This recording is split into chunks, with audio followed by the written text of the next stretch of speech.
বাবা শুধু বাবা নয়, এক সৈনিক, খেটে যায় আজীবন সে তো দৈনিক। সংগ্রামী সে যে সংগ্রামী, খুব দামি সে তো খুব দামি। বাবা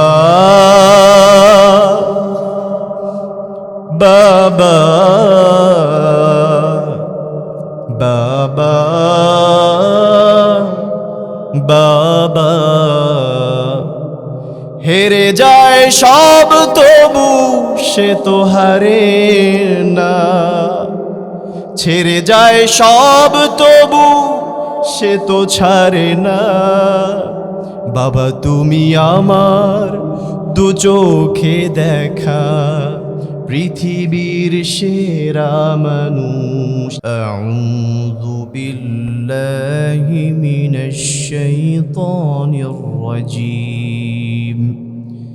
বিসমিল্লাহির রহমানির রহিম। ইন্নাল্লাহা ওয়া মালাইকাতাহু ইউসাল্লুনা আলান নবী يا أيها الذين آمنوا صلوا عليه وسلموا تسليما اللهم صل على محمد وعلى آل محمد كما صليت على إبراهيم وعلى آل إبراهيم إنك حميد مجيد اللهم بارك على محمد وعلى آل محمد كما باركت على إبراهيم وعلى آل إبراهيم إنك حميد مجيد رب زدني علما رب زدني علما رب زدني علما رب اشرح لي صدري ويسر لي أمري واحلل عقدة من لساني يفقه قولي سبحانك لا علم لنا إلا ما علمتنا إنك أنت العليم الحكيم। ইত্তেহাদ ফাউন্ডেশন বিডি যুব সমাজ এর উদ্যোগে তাফসিরুল কোরআন ওয়াজ মাহফিলের আয়োজন করেছেন আজকে কয়ারিয়া মাঝের কান্দি মুজিবুর রহমান মুন্সিবাড়ি বাইতুল মামুর জামে মসজিদ। ইন্নাল্লাহা ইয়া'মুরু বিল আদলি ওয়াল ইহসান ওয়া ইতা'i যিল কুরবা ওয়া ইয়ানহা আনিল ফাহশাই ওয়াল মুনকারি ওয়াল বাগি ইয়া'iযুকুম লা'আল্লাকুম তাযাক্কারুন। এখানে তিনটা কাজ আল্লাহ তাআলা আমাদেরকে করতে বলেছেন আর তিনটা কাজ থেকে বিরত থাকার জন্য বলেছেন। আমি প্রশ্ন করছি, আপনারা উত্তর দেন। আমাদেরকে আল্লাহ তাআলা করতে বলেছেন কয়টি কাজ? আল্লাহ তাআলা বিরত থাকতে বলেছেন কয়টি কাজ থেকে?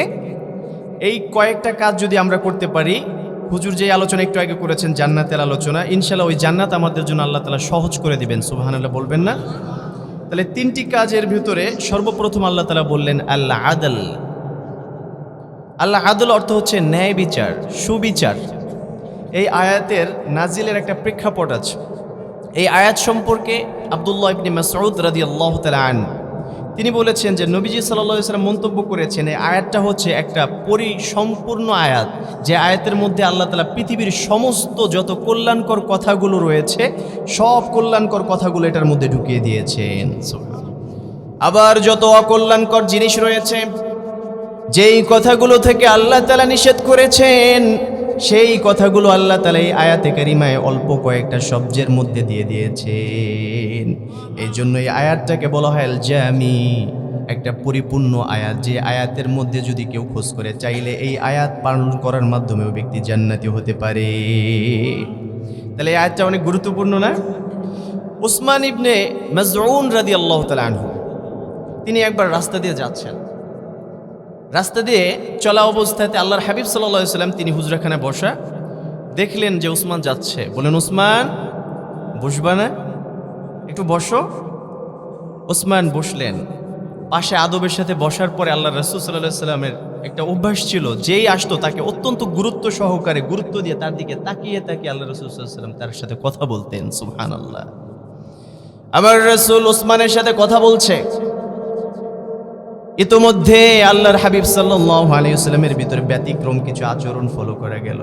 আল্লাহর রাসূলের দিকে তাকাইয়া ওসমান দেখলেন একটা ব্যতিক্রম আচরণ করছেন নবীজি, বরাবরের মতো না, ভিন্ন রকম হয়ে গেলেন। হঠাৎ আল্লাহর রাসূল আকাশের দিকে তাকালেন, আবার জমিনে তাকালেন, এবার ডানে তাকালেন, ডানে তাকিয়ে আল্লাহর রাসূল সাথে সাথে ঘুরে পড়লেন সাল্লাল্লাহু আলাইহি ওয়াসাল্লাম।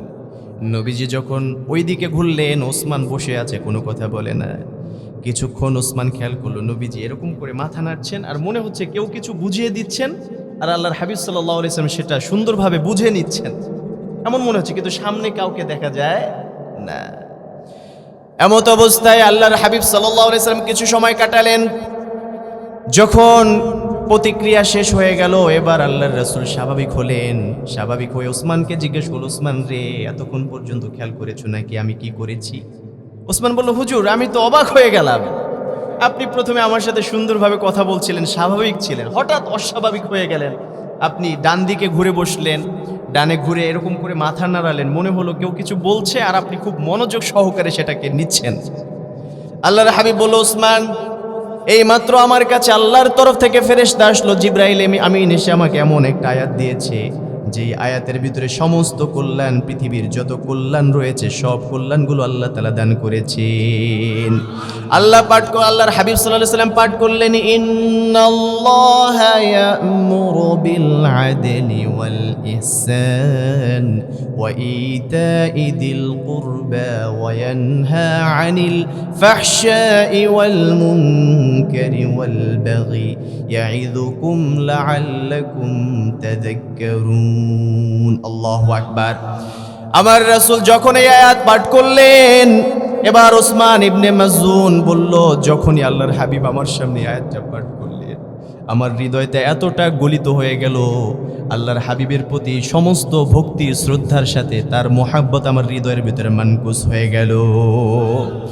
এরপরে ওসমান ইবনে মাযউন বলল, ঈমানের পথে আমি ওই দিন যেভাবে সাক্ষ্য দিয়েছি, আমি আল্লাহর কসম করে বলি, মৃত্যুর আগ পর্যন্ত এই ঈমান থেকে, এই কোরআন থেকে আল্লাহ তাআলা ছাড়া কেউ আমাকে বিচ্যুতি ঘটাতে পারবে না।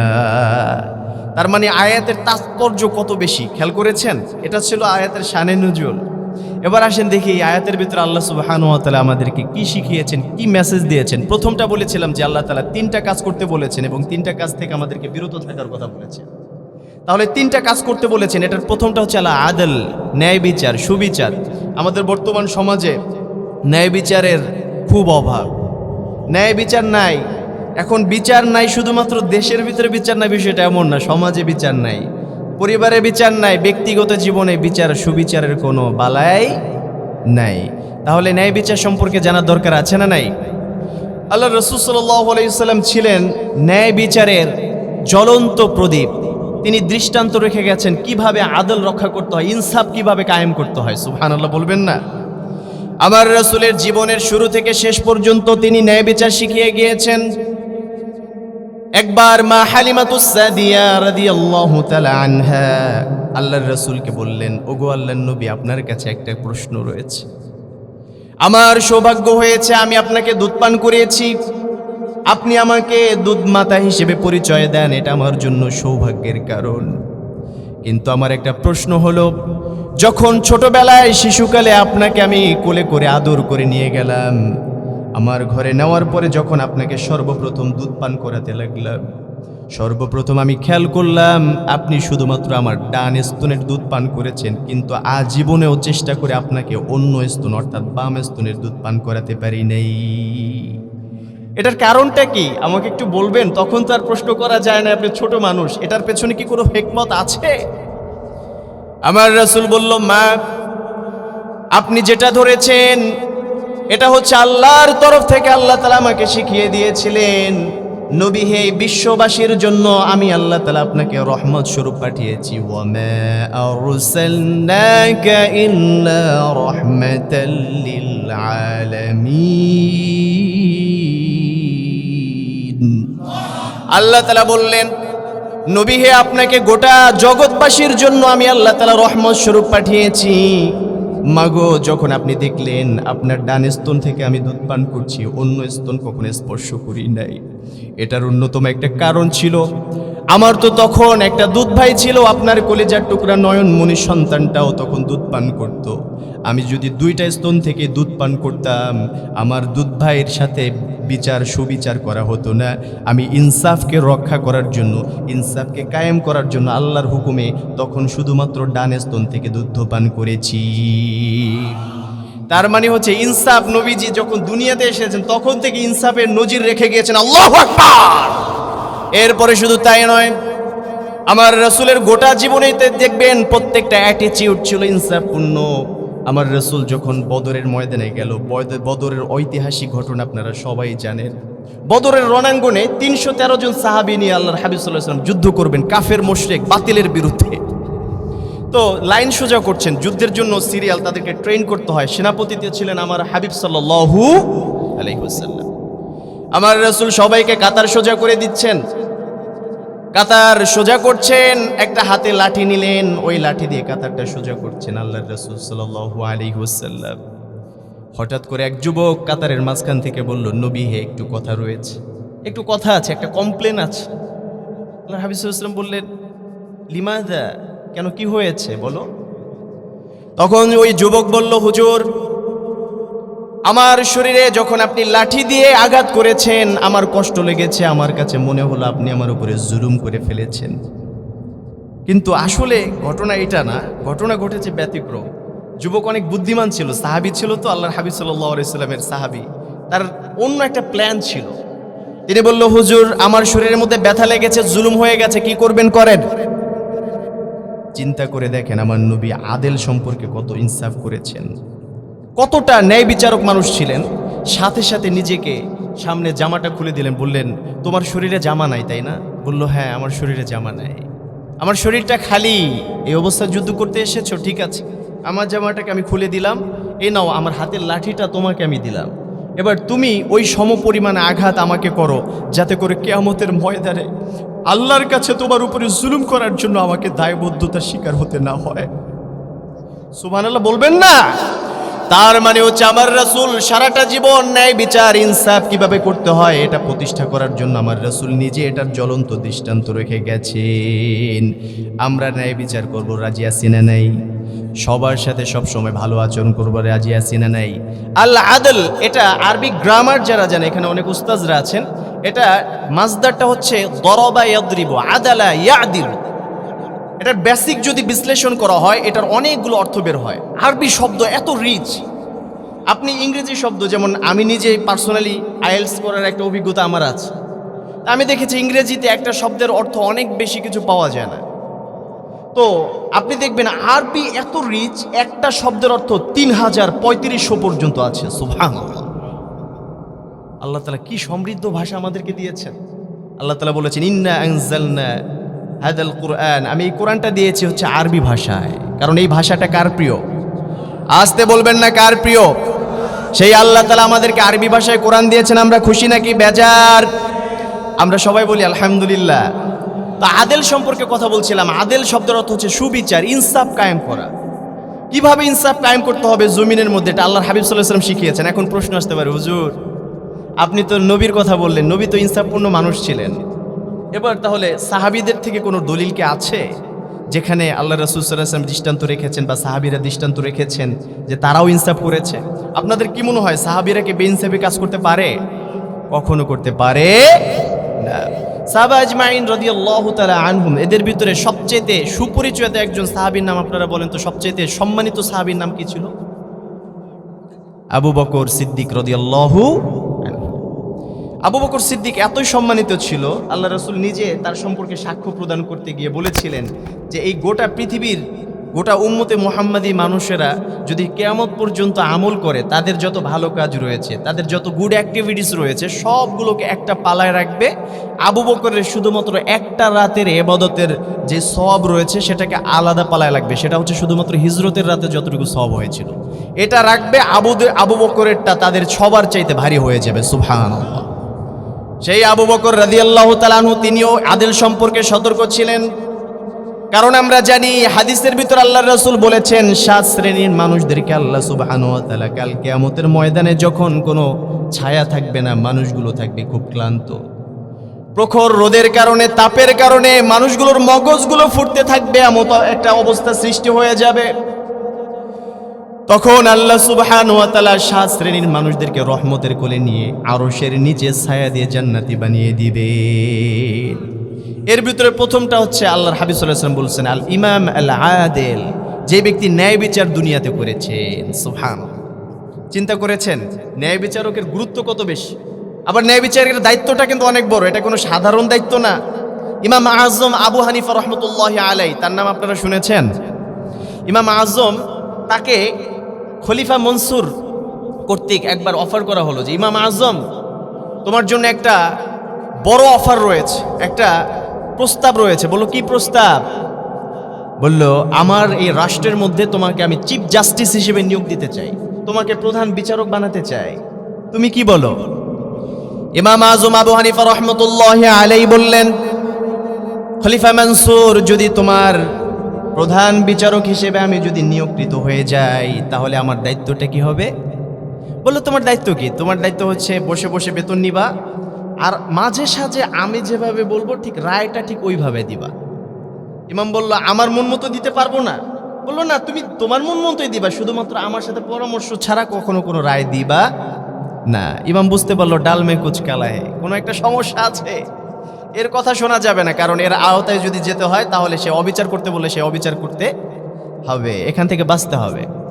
ইমাম আজম আবু হানিফা এক কথায় বলে দিলে, তোমার কথায় আমি রাজি না, তোমার প্রপোজাল আমি ডিসকারেজ করে দিলাম, এটাকে আমি রিজেক্ট করে দিলাম, তোমার এই প্রস্তাব আমি গ্রহণ করলাম না, তুমি অন্য কাউকে বিচারক নিযুক্ত দাও, আমি এখানে যাব না। এখন যখন সবার সামনে খলিফা মনসুরের এই প্রস্তাব প্রত্যাখ্যান করা হলো, তার একটা সম্মান আছে না, বাদশা, ওই সময়কার প্রেসিডেন্ট বলা চলে, তো তার প্রেস্টিজিয়াস ইস্যু হয়ে গেছে, যে কারণে সে এটাকে প্রতিবাদ করার জন্য রাগ হয়ে গেল। বলল ইমাম, আমার কথা না শুনলে কিন্তু আমি তোমাকে ছেড়ে দিব না, তোমার উপরে জুলুম চলবে, তোমার উপরে মাইট চলবে, তোমার জীবনের উপরে রিস্ক আসবে, যদি এটা মেনে নিতে পারো তাহলে তুমি প্রপোজাল প্রত্যাখ্যান করো, না হলে আমার প্রস্তাবে রাজি হও, ভালো থাকতে পারো। বললো না, আমার যদি জীবনও চলে যায় আমি তোর মতো বদমাশের প্রস্তাবে রাজি হতে পারবো না। আল্লাহু আকবার। ইমাম আজম যখন এই কথা বলল, খলিফা মনসুর সাথে সাথে তার সাঙ্গপাঙ্গগুলোকে বলল, ওকে তাড়াতাড়ি কারারুদ্ধ করো। কারাগারে আটকানো হলো। ইমাম আজমকে দিনের পর দিন শুধুমাত্র এই প্রস্তাবে রাজি হয় না, এই জন্য অত্যাচার করা হলো। একদিন, 2 দিন, 1 মাস, 2 মাস এমন করে নির্যাতন করতে করতে তাকে 2টা রেওয়ায়েত পাওয়া যায়। একটা হচ্ছে ওই কারাগারেই তার মৃত্যু হয়ে গিয়েছিল, অন্য একটা বর্ণনার মধ্যে এসেছে তাকে বিষ প্রয়োগ করে দুনিয়া থেকে বিদায় করে দেওয়া হয়েছিল। একটা চিন্তা করার বিষয় এখানে, সেটি হলো, চিন্তা করেন একটা মানুষকে কত বড় সুযোগ দেওয়া হলো। এটা যদি আপনাকে আমাকে যদি বলা হতো যে রাষ্ট্রের প্রধান বিচারক তোমাকে বানানো হবে, আপনি ছেড়ে দিতেন? আবার যদি পাশাপাশি আরো কিছু বলা হতো, দুনিয়ার এটা দেওয়া হবে, ওটা দেওয়া হবে, ফ্ল্যাট দেওয়া হবে, সবকিছু ফ্রি, দুনিয়া সম্পূর্ণ তোমার জন্য, সবকিছু তোমার পায়ের কাছে এসে যাবে, এগুলো বললে আমরা ছাড়তাম? কিন্তু ইমাম আজম একমাত্র ইমানকে প্রাধান্য দিল, আদেল সুবিচার, ন্যায় বিচারকে প্রাধান্য দিল। মনে মনে চিন্তা করলো যে ন্যায় বিচারকে রক্ষা করার জন্য আমি যেহেতু দুর্বিচারে যাব না, ন্যায় বিচারকে প্রাধান্য দিতে হবে, এই জন্য এত বড় সুযোগ শুধুমাত্র ছাড়েন না, নিজের জীবনটা পর্যন্ত উৎসর্গ করে দিয়েছে। এই জন্য আমাদের জীবনে এরকম সুযোগ আসলে ছাড়তে রাজি আছি তো আল্লাহর জন্য। এই পৃথিবীতে যদি কেউ আমাদেরকে বলে যে কোরআন নিবা নাকি দুনিয়া নিবা, আপনি কোনটা নিবেন? যদি কেউ বলে আল্লাহ নিবা নাকি দুনিয়া নিবা, কোনটা নিবেন? আল্লাহ তাআলা বলেছেন, ওয়া ইয়ামসাসকাল্লাহু বিদুররিন ফালা কাশিফা লাহু ইল্লা হু, যদি আমার আল্লাহ সুবহানাহু ওয়া তাআলা একবার নিজে ডিসাইড করে নেন, সিদ্ধান্ত নেন যে আমি এই বান্দার ক্ষতি করব, তাহলে সমস্ত পৃথিবী মিলে ওই বান্দাকে কোনো উপকার করতে পারবে নাকি? আবার যদি আল্লাহ তাআলা বলেন এই গোলামের জন্য আমার রহমতের ভান্ডার, আকাশের দরজা, জমিনের দরজা, বরকতের দরজা সবগুলো খুলে দিলাম, তাহলে সমস্ত পৃথিবীর শক্তি যদি এক হয়ে যায় তাহলে ওই দরজা কেউ বন্ধ করতে পারবে নাকি? আল্লাহ বললেন, মা ইয়াফতাহিল্লাহু লিন-নাসি মির রাহমাতিন ফালা মুমসিকা লাহা وما يمسك فلا مرسل له من بعدي وهو العزيز الحكيم। আমি আল্লাহ তাআলা যদি কারোর জন্য একবার রহমতের দ্বার খুলে দেই, উন্মোচন করে দেই, একবার যদি বলি এই গোলামের উপর আমি খুশি হয়ে গেছি, ফেরেশতারা তোমরা খুশি হয়ে যাও, তাহলে তার গোটা দুনিয়াটা ধন্য করে দিবেন একজন, তিনি কে? বকরের আদেল আমরা দেখলাম, ইমাম আযম আবু হানিফা রাহমাতুল্লাহি আলাইহির আদল দেখলাম, তার ন্যায় বিচার দেখলাম। এবার আসেন আমরা দেখব যে বিচারের ক্ষেত্রে আল্লাহ তাআলা আমাদেরকে কোন কোন ক্ষেত্রগুলোকে বিচার করতে বলেছেন, কোন কোন ক্ষেত্রে কাউকে খাতির করা যাবে। সুবিচার করার সময় নিজের আত্মীয় স্বজনকে একরকম করলাম আর আরেকজনকে আরেক রকম করলাম, এরকম ইসলাম সাপোর্ট করবে? একজন মানুষ অনেক ধনাঢ্য, আরেকজন হচ্ছে সমাজের সাধারণ একজন অসহায় মানুষ, মিসকিন, ওই মানুষটাকে বিচার করলাম, যখন কড়াভাবে বিচার করলাম, কিন্তু যেই ধনাঢ্য ব্যক্তি তার বিচার ঠিকমতো করি নাই, তাহলে কি ইনসাফ হবে না? কথা বলেন। তার মানে সবার জন্য কি ইসলাম সমান? ধনী দরিদ্র সবার জন্য সমান। একবার আল্লাহ রাসূল সাল্লাল্লাহু আলাইহি ওয়াসাল্লামের কাছে সূরা নিসার তাফসীরের ভিতরে এসেছে, আল্লাহর হাবিব সাল্লাল্লাহু আলাইহি ওয়াসাল্লামের কাছে একবার দুইজন লোক এসেছে, একজন ধনী একজন গরিব। এবার ধনী লোকটা বলতেছে, মুহাম্মদ সাল্লাল্লাহু আলাইহি ওয়াসাল্লাম, একটা বিষয় আমাদের মাঝে একটু সমাধান করে দাও। বলল, কি বিষয়?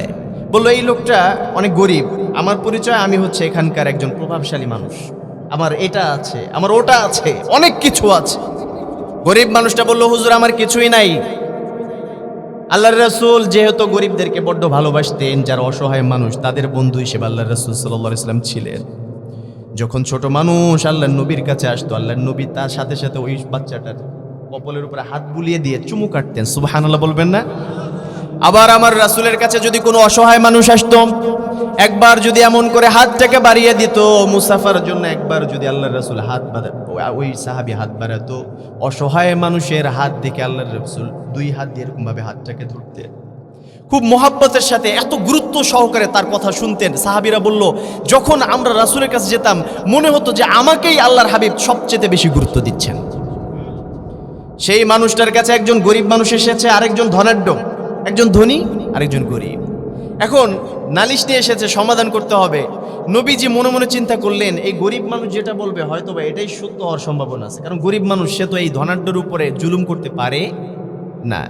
নবীজি যখন এই কথা মনে মনে চিন্তা করলেন, মুখ থেকে এতক্ষণ পর্যন্ত কিছু বলেন নাই, আল্লাহ তাআলা সাথে সাথে সূরা নিসার আয়াত নাযিল করে দিলেন। আল্লাহ বললেন, ইয়া আইয়ুহাল্লাযীনা আমানু কুনু কাওয়ামিনা বিল কিসত।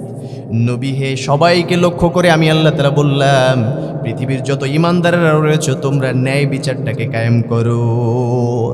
ইয়াকুন গনিয়ান আও ফাকিরান ফাল্লাহু আওলা বিহিমা। ব্যক্তি সে ধনাঢ্য হোক, সে গরিব হোক, সে যাই হোক না কেন, তাকে অবহেলা করার কোনো সুযোগ, আল্লাহ বলেছেন সে গরিব হতে পারে, তাকে সহায়তা করবে কে? ফাল্লাহু আওলা বিহিমা ফালা তাত্তাবিউল হাওয়া আন তা'দিলু ওয়া ইন তালু আও তু'রিদু ফাইন্নাল্লাহা কানা বিমা তা'মালুনা খাবীরা। আল্লাহু আকবার। যখন আল্লাহ তাআলা এই আয়াত নাজিল করে দিলেন, নবী সবাইকে সতর্ক করে দিয়ে এবার বললেন, আমাদের মাঝে কোনো ধনী গরিব কোনো পার্থক্য নাই। ধনীও যদি অপরাধ করে তার বিচারটা যেমন হবে, গরিব মানুষ করলেও সেটা বিচারটা হবে সমান। বিচারটা কি হবে? সমান, সবার জন্য সমান। এরপরে প্রশ্ন আসতে পারে, হুজুর তাহলে কোরআন থেকে দলিল দিলেন, তাফসীর থেকে দলিল দিলেন যে ধনী আর গরিব কোনো পার্থক্য নাই, তাহলে বন্ধু কেমন একটু খাতির করা যাবে? আপনারা কি বলেন? বন্ধু বান্ধবের একটু বিচারের সময় খাতির করা যায় না? বন্ধু তো বিচার করে। আজকাল দেখেন না ইনসাফ কাকে বলে? একটা উদাহরণ এমনি দেই। এক বন্ধু আরেক বন্ধুর দোকানে গেছে, তো দোকানে সাধারণত বন্ধু বান্ধব থাকলে, পরিচিত থাকলে একজন আরেকজনের কাছে সহজে যায় না যে পরিচিত বন্ধু, আমার যে প্রোডাক্টটা লাগবে ওটা তার দোকানে আছে, অন্য দোকানে গিয়ে কি লাভ? তো বন্ধুর দোকানে গেছে, যে দেখলো বন্ধু সেখানে বসা নাই, আছে বন্ধুর কর্মচারী, দোকানের অন্য একজন সহকারী। গিয়ে বলল, আমাকে ওই গেঞ্জিটা, ওই টি শার্টটার দাম কত বলো তো? বললো, এটা আপনি নিলে এটা 500 টাকার মতো রাখা যাবে। কয় টাকা বলেন? 500 টাকা।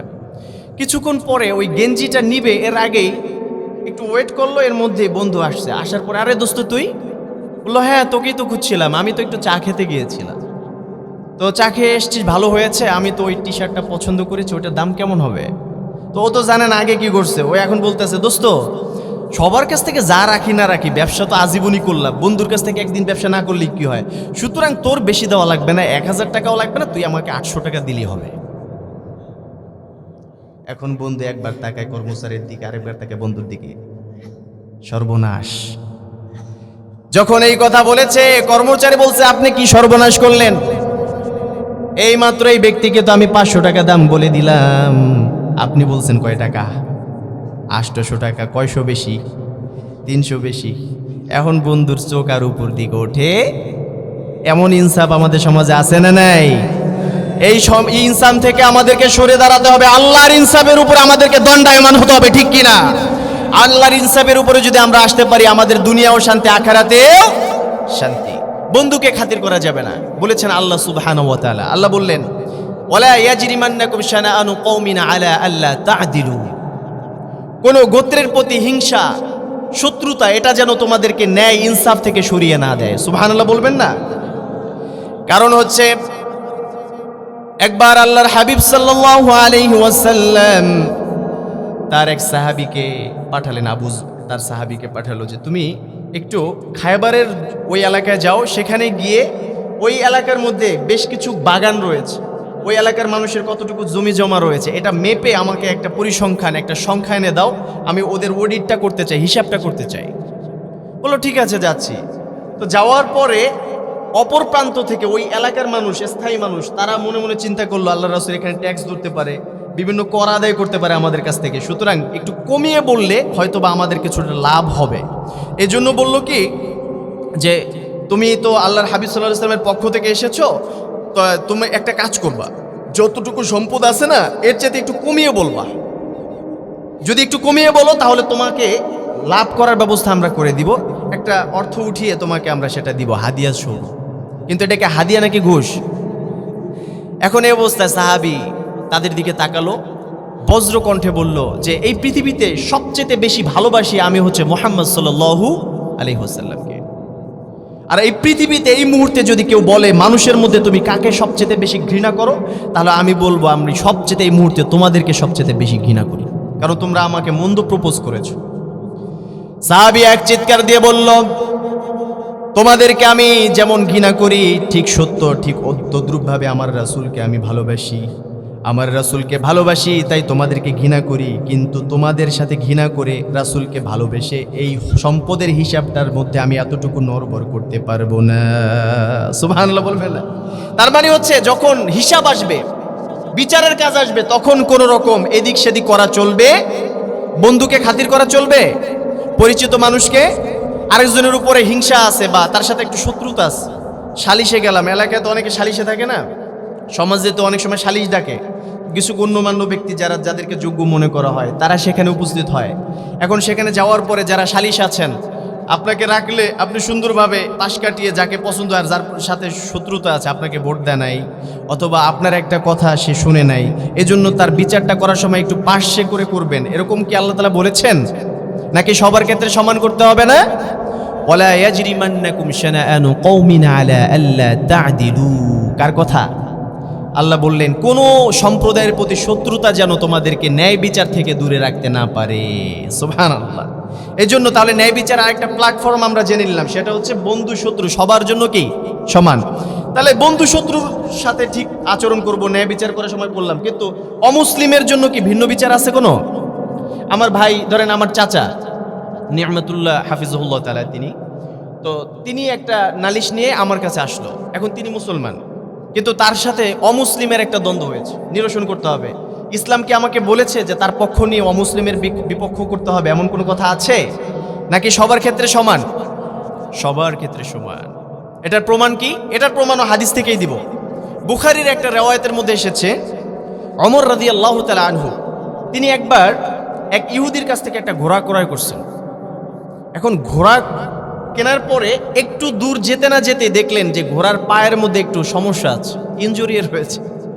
তো এটা দেখে তিনি আবার ওই ঘোড়াটাকে নিয়ে গিয়ে ইহুদিকে বলল যে তোমার ঘোড়াটা নেওয়া যাবে না। বললো কেন? তোমার ঘোড়ার মধ্যে সমস্যা আছে, এই ইনজুরি ঘোড়া আমি নিব না, এটাকে তুমি ব্যাক করো, আমার টাকা ফিরিয়ে দাও। বললো না না না, এত সহজ না, একবার যেটা বিক্রি করেছি এটা আর ফেরত দেবো, এটা হতে পারবে না। বললো দাও, না দেওয়া যাবে না। তাহলে ঠিক আছে চলো আমরা কাউকে ফয়সালার জন্য একজনকে নেতা মানি, সালিশ ডাকি। বললো ঠিক আছে চলো, কার কাছে যাবা? ওমর রাদিয়াল্লাহু তাআলা মনে মনে চিন্তা করলেন, এই সময়ের সবচেয়ে বিচক্ষণ ব্যক্তি, আমাদের পক্ষের দিনী ভাই, ইমানদার মানুষ শুরাই রাদিয়াল্লাহু তাআলা আনহু। শুরাইয়ের মতো বিচক্ষণ মানুষ হয় না, তো বিচারের কাছে সে সবচেয়ে ভালো পারবে, সুতরাং তার কাছে চলো যাই। শুরাই রাদিয়াল্লাহু তাআলা আনহুর কাছে যাওয়া হলো। সব কিছু খুলে দেওয়ার পরে, সব কিছু খুলে বলার পরে এবার রায় দেওয়া হলো। শুরাই এক কথায় এক বাক্যে রায় দিয়ে দিল ইহুদির পক্ষে, ওমরের বিপক্ষে। সুবহানাল্লাহ বলবেন না? এবার ওমরের পক্ষে রায় আসে নাই, বিপক্ষে চলে গেছে। ওমর রাদিয়াল্লাহু তাআলা আনহু একবার শুরাইয়ের দিকে তাকায়, আরেকবার ইহুদির দিকে তাকায়। ওমর রাদিয়াল্লাহু তাআলা আনহু বলল, তাহলে বিচারটা কেমন হলো আমাকে একটু বুঝিয়ে দাও। তখন শুরাই বলল, হুজুর আপনি একটু শোনেন, যখন আপনি ক্রয় করেছিলেন ঘোড়াটাকে, তখন ঘোড়াটা কি সুস্থ ছিল নাকি অসুস্থ ছিল? বলল সুস্থ ছিল। তখন কি কোনো সমস্যা দেখেছেন? বলল না।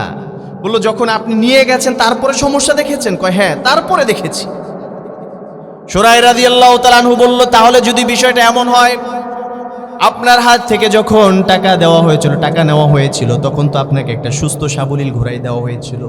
এরপরে কি হয়েছে সেটা তো আপনার ব্যাপার, আপনার হাত থেকে হয়েছে, তার হাত থেকে হয় নাই। সুতরাং আপনাকে ঘোড়া নিতে হবে, আর যদি ফেরত দিতে হয় তাহলে ঘোড়াটাকে সুস্থ অবস্থায় তাকে ফেরত দিতে হবে। এই কথা বলার পরে ওমর রাদিয়াল্লাহু তাআলা আনহু রাগ হন নাই, উনি চুপ করে তাকালেন, চোখের পানি ছেড়ে দিয়ে বললেন, শুরাই তুমি আজ থেকে শুধু শুরাই না, তোমাকে আমি কুফা নগরীর গভর্নর, তোমাকে বিচারক হিসেবে নিযুক্ত করলাম। তুমি এখন থেকে কুফার একজন প্রধান বিচারক হিসেবে কাজ করবে। আজ থেকে তোমার নামের সাথে আরেকটা নাম অ্যাড হলো, সেটা হচ্ছে কাজী শুরাই। সুবহানাল্লাহ। কাজী শব্দের অর্থ হচ্ছে বিচারক। কাজী অর্থ কি? বিচারক, যে ন্যায় বিচার করে তাকে কাজী বলা হয়, কাদি। সুতরাং শুরাই রাদিয়াল্লাহু তাআলা তখন থেকে বিচারক হয়ে গেলেন। দেখেন, একজন মুসলমান দিনী ভাই এবং ওই সময়কার বাদশাহ বললেও ভুল হবে না, তার বিপক্ষে রায় দিয়ে তার বিপক্ষে পক্ষে গিয়েছে একজন ইহুদি, ঠিক কিনা? সুতরাং বিচারের সময় কখনো মুসলিম অমুসলিম দেখা যাবে? ইনসাফ করার সময় মুসলিম অমুসলিম দেখা যাবে?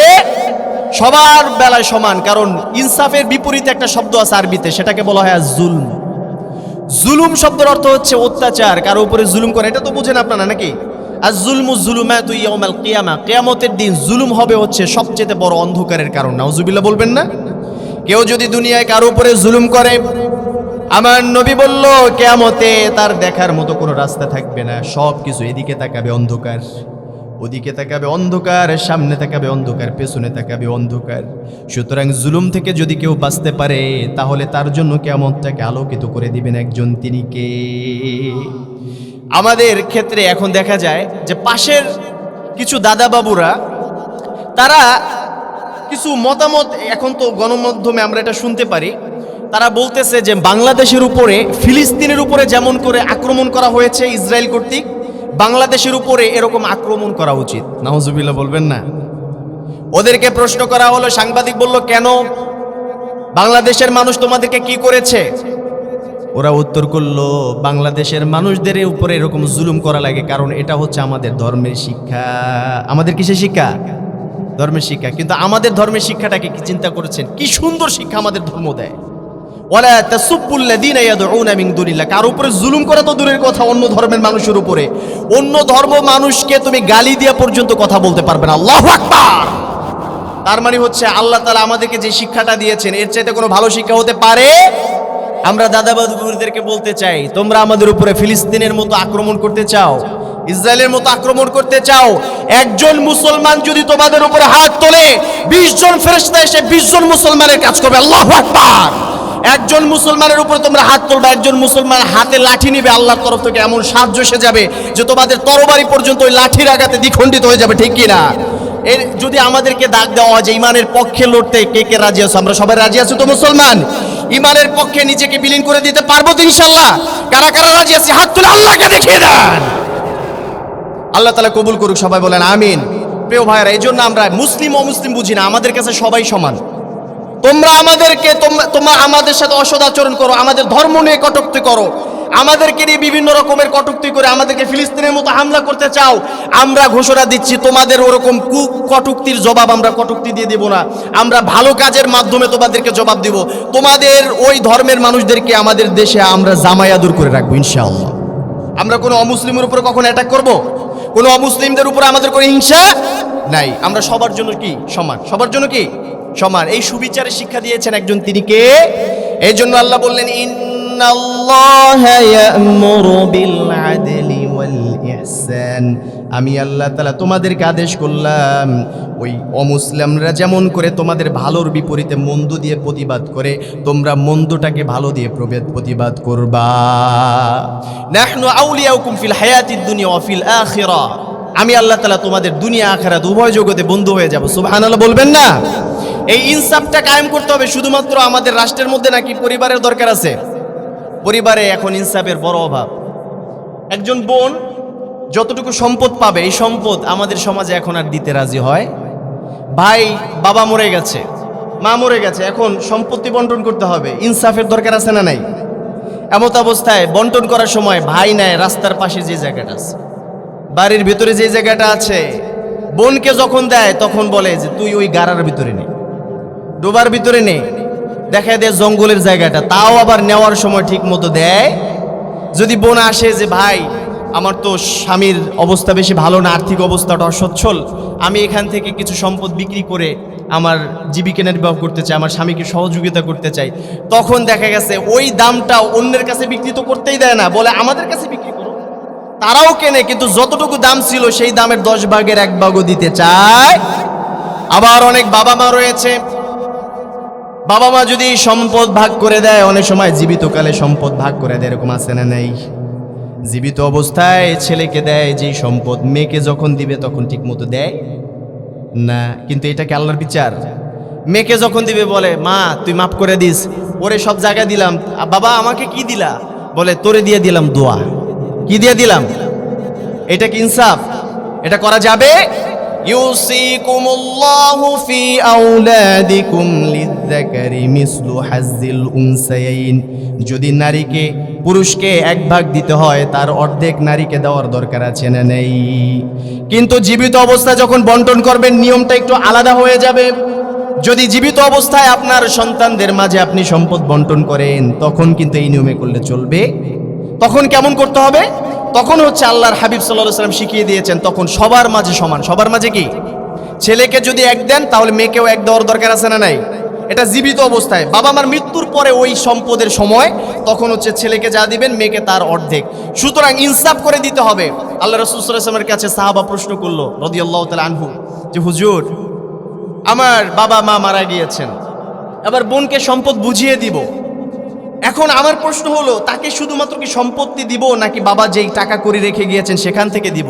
আল্লাহর হাবিব বললেন তোমার ঘরের মধ্যে যদি একটা আসবাবপত্র থাকে সেখান থেকেও তাকে ভাগ দিতে হবে। কথা বুঝতে পেরেছেন? তাহলে ইনসাফ করতে ঘরে ইনসাফ করার দরকার আছে না নাই? নারীদের সম্মান আমরা চাইলেই কমিয়ে রাখতে পারি? নারীদের সম্মান কে বাড়িয়ে দিয়েছেন? আল্লাহ। ইনসাফ করতে বলেন না, চিন্তা করেন। আমি কিছুদিন আগে সূরা আহজাবের তাফসীর করতে গিয়ে বলেছিলাম যে একবার উম্মে সালামা রাদিয়াল্লাহু তাআলা আনহা তিনি এসে আল্লাহ রাসূল সাল্লাল্লাহু আলাইহি ওয়াসাল্লামকে বললেন হুজুর এতদিন পর্যন্ত যত আয়াতের দাওয়াত দিচ্ছেন সব আয়াতের ভিতরে আল্লাহ তাআলা পুরুষকে লক্ষ্য করে কথা বলে। আল্লাহ বলেন ওয়াল মুমিনিন, আল্লাহ বলেন মুফাসসিরিন, মুনাফিকিন, পুরুষ ভাষায় কথা বলে, কিন্তু মেয়েদের উদ্দেশ্যে আল্লাহ তাআলা কোনো আয়াত নাজিল করেন না কেন? কারণটা কি? একদিন আল্লাহর হাবিব সাল্লাল্লাহু আলাইহি ওয়াসাল্লাম মসজিদের খুতবার উপরে ছিলেন, মেম্বারের উপরে ছিলেন। মেম্বারের উপরে দাঁড়ানো অবস্থায় রাসূলের কাছে ওহী এসে গেল। আল্লাহর রাসূল তখন উম্মে সালামার কাছে গেলেন। উম্মে সালামারে তুমি যেই বিষয়ে কমপ্লেন করেছিলা আল্লাহ তাআলা সেটার সমতা রক্ষা করে আল্লাহ তাআলা আজ থেকে নাজিল করে দিলেন ইন্নাল মুসলিমিনা ওয়াল মুসলিমাতি ওয়াল মুমিনিনা ওয়াল মুমিনাত। এখন শুধুমাত্র পুরুষ মুসলমান, পুরুষ মুমিনের কথাই আল্লাহ তাআলা বলেন নাই। এই আয়াতের ভিতরে আল্লাহ তাআলা পুরুষ মুসলমান, পুরুষ মুমিন সহ নারী মুসলমান, নারী মুমিনের কথা বলে দিয়েছেন। তার মানে আল্লাহর কাছে পুরুষ নারী সবার মর্যাদা সমান। আল্লাহর কাছে কি মর্যাদায় পার্থক্য কি পুরুষ আর নারী দিয়ে কখনো হয় নাকি? আল্লাহ তাআলা দেখেন নারীর মর্যাদা আরো বৃদ্ধি করে দিয়েছেন, নারীর মর্যাদা কমান নাই, নারীর মর্যাদাকে আল্লাহ তাআলা বাড়িয়ে দিয়েছেন, কমিয়ে দেন নাই। আপনি বলেন তো, কোরআনে যে 114টা সূরা আছে, এখানে হাফেজে কোরআন আছে অনেকে। 114টার ভিতরে একটা আছে সূরা, একটু আগে বলেছি, সূরার নাম সূরা নিসা। সূরা নিসা, কিন্তু সূরা নিসার অর্থ হচ্ছে মহিলাগণ। সূরা নিসার অর্থ কি? মহিলাগণ। পুরুষগণ নামে কোন সূরা কোরআনের ভিতরে পাবেন?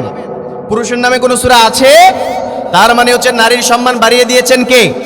সেই আল্লাহ তাআলা শিখালেন, এক সময় জাহিলিয়াতের জমানায় নারীদেরকে বোঝা মনে করা হতো। একটা কন্যা সন্তান যদি জন্মগ্রহণ করত, সেটাকে তারা দুঃসংবাদ নিত। আল্লাহ তাআলা প্রতিবাদ করলেন। আল্লাহ বললেন, নারীদেরকে তুমি দুঃসংবাদ হিসেবে নিও না, এটাকে মন্দ তাকদীরের কারণ হিসেবে নিও না। ওয়াইদা বুশিরা আহাদুহুম, বুশিরা শব্দ ব্যবহার করেছেন আল্লাহ তাআলা। আল্লাহ বললেন, তোরা যদি নারী জন্ম নেওয়াকে, কন্যা সন্তান জন্ম নেওয়াটাকে তোমরা যদি বলো দুঃসংবাদ, আমি আল্লাহ তাআলা বললাম, যার ঘরে একটা কন্যা সন্তান হয়ে যায় সেটা হচ্ছে তার জন্য সবচেয়ে বড় সুসংবাদ। তার মানে কারো যদি একটা কন্যা সন্তান হয়, তার জন্য এটাকে দুঃসংবাদ নাকি সুসংবাদ? এই ন্যায় বিচারটা করেছেন কে? আল্লাহ। ইনসাফ করেন। ন্যায় বিচার নিয়ে আজকে আমরা কথা বলছি, চিন্তা করেন আল্লাহ কি ন্যায় বিচার করেছে। আবার যখন এই নারী মা হয়ে যায়, তখন তার সম্মান আছে না নাই? আল্লাহ রাসূলের কাছে প্রশ্ন করা হলো, ইয়া রাসূলুল্লাহ, এই পৃথিবীর সবচেয়ে দামি সম্পদের নাম কি? আমার নবী এক কথায় বললেন, আদ-দুনিয়া কুল্লুহা মাতা ওয়া খায়রু মাতা'id দুনিয়া আল মারআতুস সালিহা। সুবহানাল্লাহ বলবেন না? এই পৃথিবীর গোটাটা সম্পদ, এই গোটা পৃথিবী যদি সম্পদ হয়ে থাকে, তাহলে এই পৃথিবীর সর্বশ্রেষ্ঠ সম্পদ হচ্ছে একজন নেককার নারী। সুবহানাল্লাহ বলবেন না? তাহলে নারীর সম্মান কি আল্লাহ তাআলা কমাইছেন নাকি বাড়াইছেন? মা বোনেরা, আপনারা অসন্তুষ্ট হবেন না। আপনাদেরকে ইউরোপীয় ইউনিয়ন, পশ্চিমারা বোঝায়, এবং পশ্চিমা আদর্শের কিছু মানুষ এসে বুঝাবে যে নারী পুরুষ সমান, আপনারা রাস্তায় নেমে যাবেন। নামার আগে একবার হিসাব করেন যে আল্লাহ তাআলা যতটা ইনসাফ করেছেন, কখনো তারা আপনার ভালো চায়? আল্লাহর ইনসাফের উপরে কোনো ইনসাফ হতে পারে না, মেনে নিতে হবে। আবার এই নারী শুধুমাত্র মা হলেই সম্মানিত, শুধুমাত্র স্ত্রী হলেই সম্মানিত না। এই নারী যখন মা হয়ে যায়, নবীজির কাছে আবার প্রশ্ন করা হলো, আইয়ুমান আহাক্কু বিহুসনি সাহাবাতি ইয়া রাসূলুল্লাহ, আমার পৃথিবীতে আমি সবচাইতে ভালো আচরণ করব, ভালো অ্যাটিটিউড করব কোন কার সাথে? পৃথিবীতে কে এমন আছে? আল্লাহর নবী বলল, তোমার সবচাইতে ভালো আচরণটুকু যদি করতে হয়, তাহলে সেই আচরণটা করতে হবে তোমার মায়ের সাথে। সুবহানাল্লাহ। একবার, দুইবার, তিনবার সাহাবী প্রশ্ন করলেন, তিনবার আল্লাহর হাবিব সাল্লাল্লাহু আলাইহি ওয়াসাল্লাম উত্তর দিলেন, তোমার মায়ের সাথে তোমার ভালো আচরণ করতে হবে। চারবারের বার আল্লাহ তাআলা বলল, আবুক, তোমার বাবার সাথে আচরণ করতে হবে। বাবা মায়ের সাথে ভালো আচরণ করবেন তো ইনশাআল্লাহ?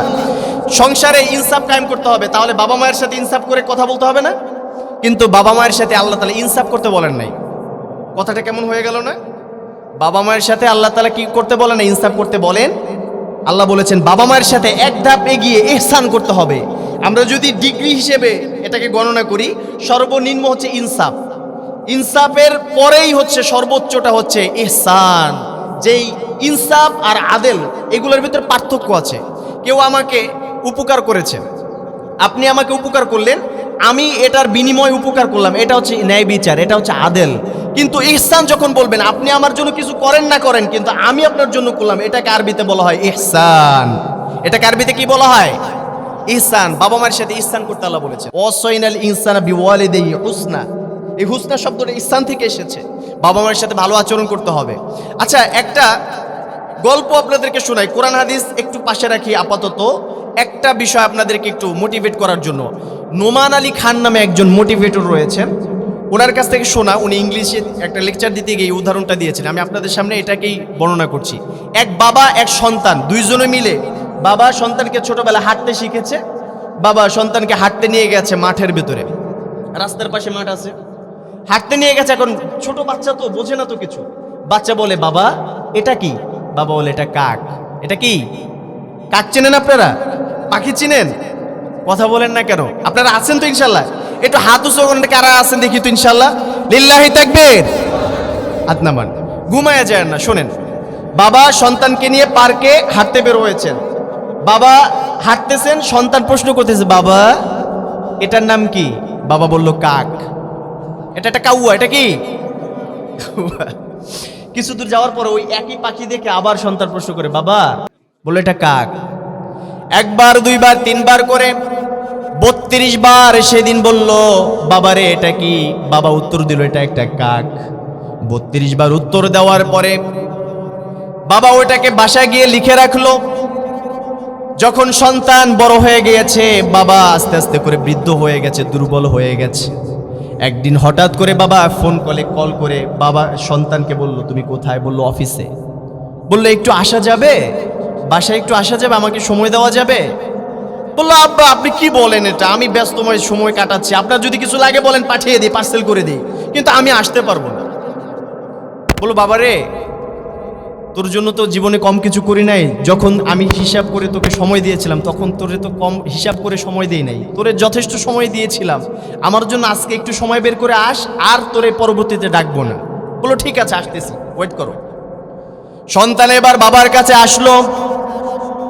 বাবাকে নিয়ে বাবা বলল, আমার সাথে একটু পার্কে চলো, একটু তোমার সাথে আজকে হাঁটতে ইচ্ছে করতেছে। বললো, বাবা কি বলেন, এটা কি হাঁটার জন্য আমাকে অফিস টাইমে আপনি নিয়ে এসছেন? এত ব্যস্ততা, আমার মিটিংগুলো রয়েছে, সবকিছু ক্যান্সেল করে দিলাম। বললো, বাবা চলো, রাগ করো না। এবার হাঁটতে গিয়েছে বাবা, আগের মতো করে পাখি সেখানে বসা। বাবা বলতেছে, বাবা রে এটা কি?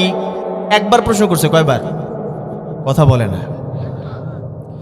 একবার প্রশ্ন করার সাথে সাথে সন্তান তেলে বুকে জ্বলে উঠেছে। সন্তান বলতেছে, বাবা এতক্ষণ পর্যন্ত সহ্য করেছে, এগুলো তো সহ্য করা যায় না। বলো, কেন, কি হয়েছে? আপনি চিনেন না এটা একটা কাক, আপনি জিজ্ঞেস করতেছেন এটা কি? বলো, বাবা রাগ করো না, ভুল হয়ে গেছে। সামনে যাওয়ার পরে বাবা আবার প্রশ্ন করতেছে, বাবা রে তাহলে এটা কি? বললো, বাবা আমি বাসায় চলে যাবো, চলেন আপনাকে বাসায় দিয়ে আসি, আপনার মাথা ঠিক নাই। বাবা এবার বাসায় চলে গেল। বাসায় চলে যাবার পরে পুরাতন সেই ডায়েরিটাকে বের করলো, বের করে পাতাগুলো উল্টিয়ে দেখলো। বললো, বাবা এই তারিখগুলো দেখো তো, আজ থেকে কত বছর আগে? বললো, আব্বা 30-32 বছর হবে। বললো, বাবা দেখো এই ডায়েরিতে কি লেখা আছে। সন্তান যখন ডায়েরিটা পড়লো, চোখের পানি দরদর করে পড়ে শুরু হলো। সন্তান এবার চিৎকার কি দিয়ে বাবার পায়ের কাছে পড়ে গেল। বলল, বাবা রে আপনি কি বোঝাতে চেয়েছেন আবার জানার বাকি নাই। একটা সময় ছোটবেলা যখন এই কাক পাখি চিনি নাই, আমি প্রশ্ন করেছিলাম, বাবা এটা কি? আপনি আমাকে সহাস্য বদনে, হাসি মাখা বদনে আপনি বলেছিলেন, বাবা রে কলিজার টুকরা সন্তান, এটা একটা কাক। একবার না, দুইবার না, 32 বার আমি প্রশ্ন করেছিলাম। আপনি বাবা সেখানে উত্তর দিয়েছিলেন আমাকে, কখনো বলেন নাই যে 2 বার কেন, 3 বার কেন, 32 বার কেন করল। আল্লাহু আকবার। বাবা শুধু বাবা নয়, এক সৈনিক, খেটে যায় আজীবন সে তো দৈনিক। সংগ্রামী সে যে সংগ্রামী, খুব দামি সে তো খুব দামি। বাবা বাবা বাবা বাবা, হেরে যায় সব তবু সে তো হারে না, ছেড়ে যায় সব তবু সে তো ছাড়ে না। বাবা তুমি আমার দু চোখে দেখা পৃথিবীর সেরা মানুষ, ঠিক কিনা? বাবার চাইতে বড় কোনো হিরো হতে পারে? সুতরাং চিন্তা করো যুবক ভাইরা যারা আছো, তোমরা যুবকেরা মাহফিলের আয়োজন করেছো, আমি হৃদয় থেকে অত্যন্ত খুশি হয়েছি। কিন্তু চিন্তা করে দেখো, তোমার চেহারাটাকে টকবগে করতে গিয়ে তোমার বাবার চেহারাটা ধূসর হয়ে গিয়েছে, ঠিক কিনা? সেই বাবার প্রতি তুমি খেয়াল করো না। সেই বাবা যদি তোমার কাছে এতটুকু সময় চায়, তুমি সময় দিতে চাও না। যেই বাবা, যেই মা তোমাকে না খেয়ে নিজে খাইয়েছেন, যেই মা ক্ষুধা পেটে নিয়ে রাতের বেলা, অল্প ভাত ছিল, অভাব ছিল তখন, আজ থেকে 30-40 বছর আগে অভাব ছিল না। তোমার মা ভান করেছে যে তার পেট ভরা, বলেছে আমার পেট ভরা আছে, রাতে খামো না, ভালো লাগতেছে না শরীরটা, তুই খাইয়া নে, পাতিলে অল্প কটা ভাত আছে, পেঁয়াজ মরিচ যা পারো সেটা দিয়ে খা। মা খাইয়েছে, কিন্তু আজকে তুমি সেই মাটাকে একটু মূল্যায়ন করতে চাও না। তোমার চাইতে বড় হতভাগা পৃথিবীতে কেউ হতে পারে না। বাবা মাকে সময় দিবেন তো ইনশাল্লাহ, নাকি বোঝা মনে মনে করবেন? ইনসাফ করতে হবে বাবা মায়ের সাথে, আদল করতে হবে, ন্যায় বিচার করতে হবে। এই পৃথিবীতে বাবা মা যদি তোমাকে ত্যায্য করে দেয়, সেই বাবা মাকে কখনো একটু কষ্ট দেওয়া যাবে না। এটা কার কথা? আসতে বলবেন না, কার কথা? সেই আল্লাহ তাআলা বলেছেন সংসারের ভিতরে ইনসাফ করো। ইন্নাল্লাহা ইয়া'মুরু বিল আদল, আদেলের জন্য, ইনসাফের জন্য, জাস্টিসের জন্য, ন্যায় বিচারের জন্য আল্লাহ তাআলা আদেশ করেছেন। এখন শুধু বাবা মায়ের সাথে সন্তান ভালো আচরণ করবে বিষয়টা একতরফা না, আল্লাহ তাআলা সাথে সাথে সন্তানের উপরেও দায়িত্ব বাবা মাকে দিয়েছেন, কি দেন নাই? বাবা মার দায়িত্ব আছে না? জন্ম দিল, সন্তান হয়ে গেছে, দায়িত্ব শেষ? কি বলেন আপনারা? দায়িত্ব শেষ? অনেক দায়িত্ব আছে। সন্তান যখন জন্ম নিল, সন্তানের কানে আজান দেওয়ার দরকার আছে না নাই? সন্তানের যতগুলো হক রয়েছে তার ভিতরে একটা হক হচ্ছে কানে আজান দেওয়া। কিন্তু দুর্ভাগ্যের বিষয়, বর্তমানে দেখা যায় হসপিটালের ভিতরে জন্মগ্রহণ করে আজান দেওয়ার কত মানুষ থাকে না, আজান দেওয়ার মতো মানুষ পাওয়া যায় না। কিন্তু আজান দেওয়ার দরকার আছে না নাই? প্রথমে আপনি আজান দেন, এই সন্তান আজীবন কালিমার বিরোধিতা করবে না। এরপরে সন্তানের জন্ম যখন 7 দিন হয়ে যাবে, বয়স 7 দিন হলে তার জন্য আকিকা করে দেন, একটা সুন্দর নাম রেখে দেন। নাম রাখার ক্ষেত্রে আমরা অনেকে ভুল করি। একবার ওমর রাদিয়াল্লাহু তাআলা আনহু, তার কাছে এক লোক বিচার নিয়ে আসলো, হুজুর আমার এই কলিজার টুকরা সন্তান, ওরে যে আমি কত ভালোবাসি। বললো হ্যাঁ ঠিক আছে, তো বাসো কি হয়েছে? বললো হুজুর আমার এই সন্তান তো আমার কথা শোনে না, আমার সন্তান কথা শোনে না। এত বলি, সকালবেলা বলি একটা, বিকালে করে আরেকটা। আমি যদি বলি ডাইনে যা, ও যায় বামে। আমি যদি বলি ওঠো, ও বসে যায়। সুতরাং আপনি একটা বিচার ফায়সালা করে দেন হুজুর, আমার সন্তানকে একটু বুঝিয়ে দেন যাতে করে আমার কথাগুলো শুনে। ওমর রাদিয়াল্লাহু তাআলা আনহু এবার প্রশ্ন করলো, তুমি সন্তান হয়ে তোমার বাবার কথা শোনো না, এত বড় ধৃষ্টতা দেখাও, কারণটা কি? ওমর রাদিয়াল্লাহু তাআলা আনহুর প্রশ্ন শুনে সন্তান কিছু সময় মাটির নিচে তাকিয়ে থাকে, মাটির দিকে। এবার মাথাটা তুলে বলে, ওমর খলিফাতুল মুসলিমিন, আমারও একটা কমপ্লেন আছে। আমারও কি একটা কমপ্লেন আছে, অভিযোগ আছে। বললো কি? বললো আমার বাবা যখন ছোটবেলায়, তার দায়িত্ব ছিল আমার সুন্দর একটা নাম দেওয়া, আমার বাবা আমার হক আদায় করে না, এই জন্য আজকে আমার বাবার হক আমার আদায় করতে ইচ্ছা করে না। কথা বুঝতে পেরেছেন? এই জন্য সন্তানের হক যদি আপনি আদায় করেন, ওই সন্তান আল্লাহ তাআলা এমনিতেই আপনার হক আদায় করার ব্যবস্থা করে দিবে। সন্তান জন্ম দিয়ে ছেড়ে দেওয়া যাবে না, ওই সন্তানকে সুশিক্ষিত করতে হবে, তার নামটা সুন্দরভাবে রাখতে হবে। এই বিভিন্ন লেবরা সাবরা নাম রাখা যাবে, একটা ইসলামিক নাম রাখবেন।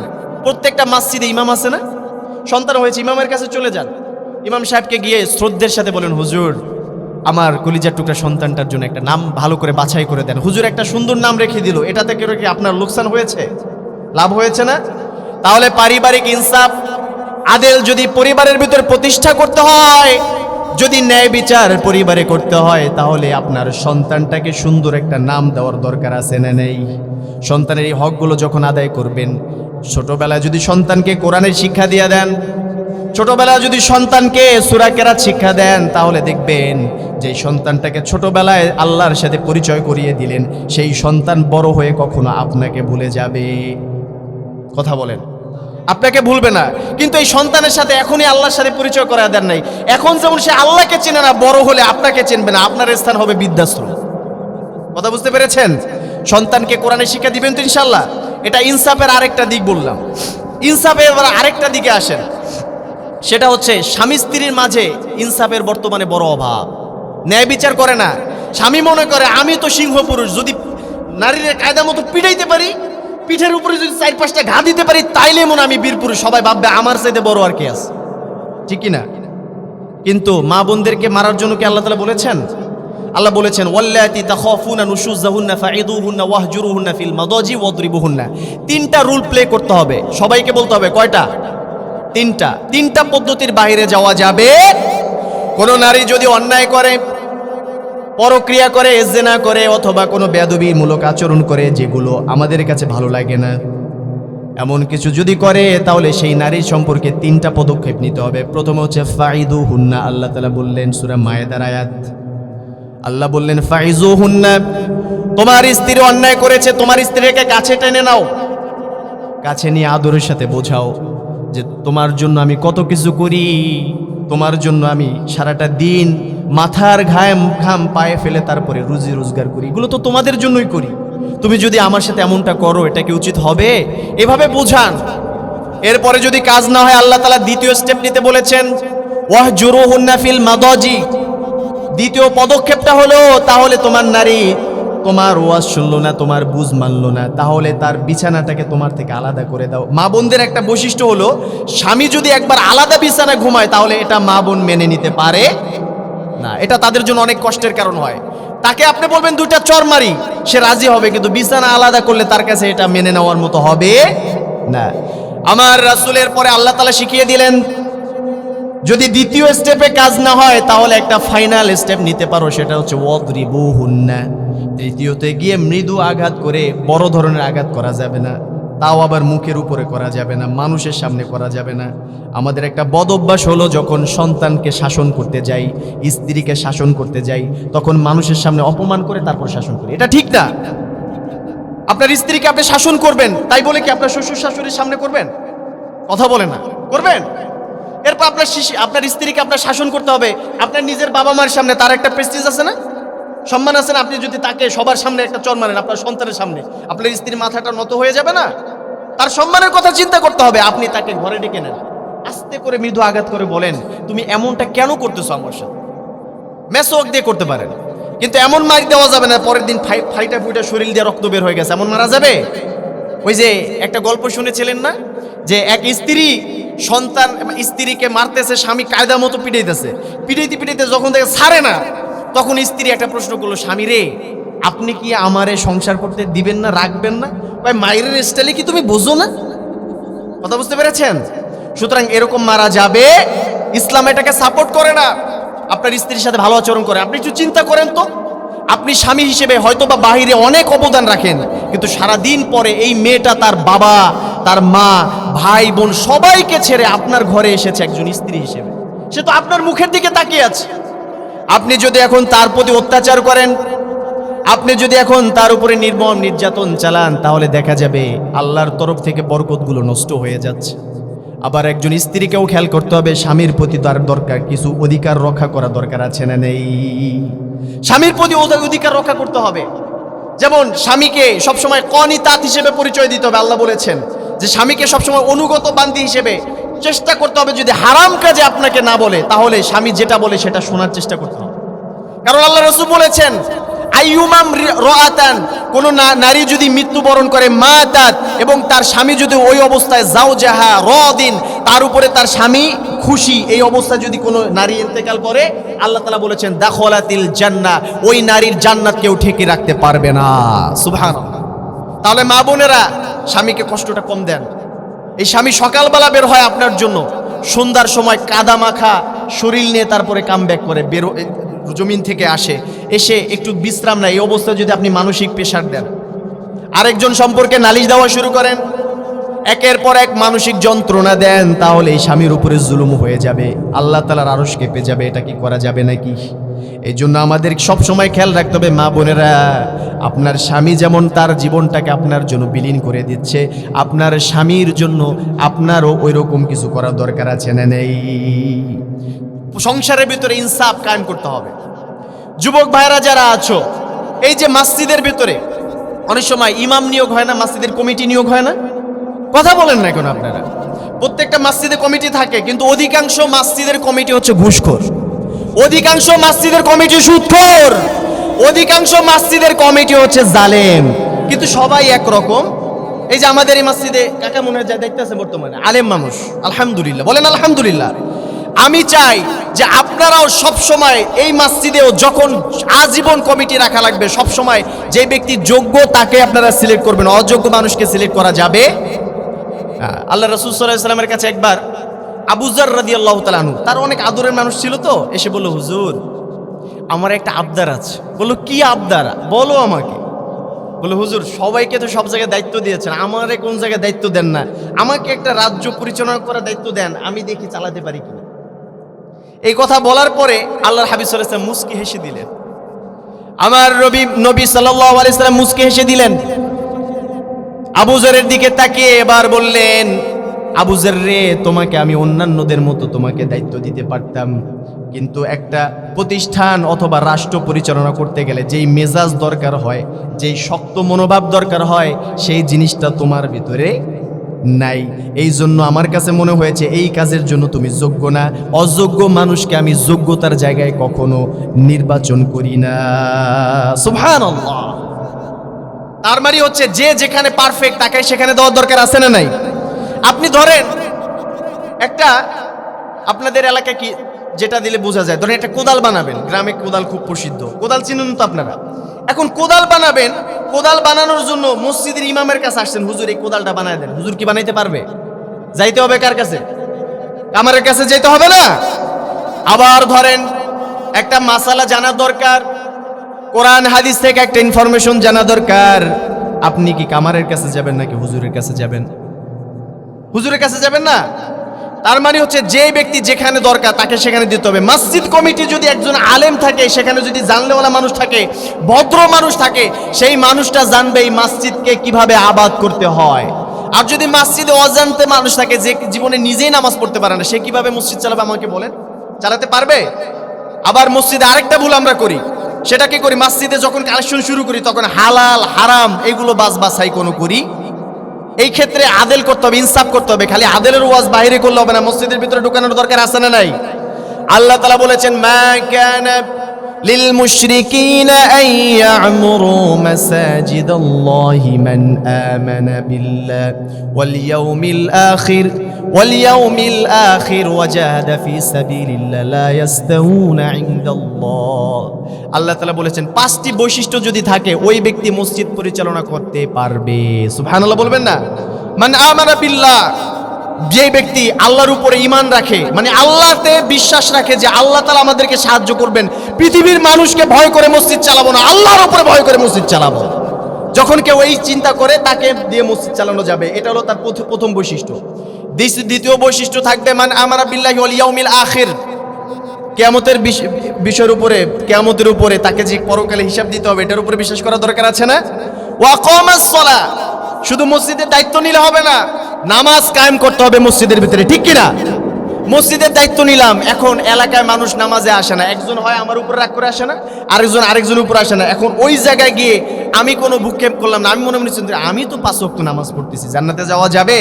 আল্লাহ বলেছেন আকামাস সালাহ, নামাজ কায়েম করতে হবে। কে আসে না, তার সমস্যাটা কি, তার প্রবলেমটা কি? যারা মসজিদের দায়িত্বে আছে তাদেরকে ওইটা খুঁটিয়ে বের করে তার কাছে প্রশ্ন করতে হবে, ভাই তোমাকে বেশ কয়েকদিন যাবত মসজিদের ধারে কাছে দেখি না, ঘটনা কি? কোনো সমস্যা হয়েছে? আমাদের কোনো ভুল হয়েছে? বলো। সমস্যা থাকলে সেটা সমাধান করে নিরসন করে আবার তাকে মসজিদে আনার দরকার আছে না নাই?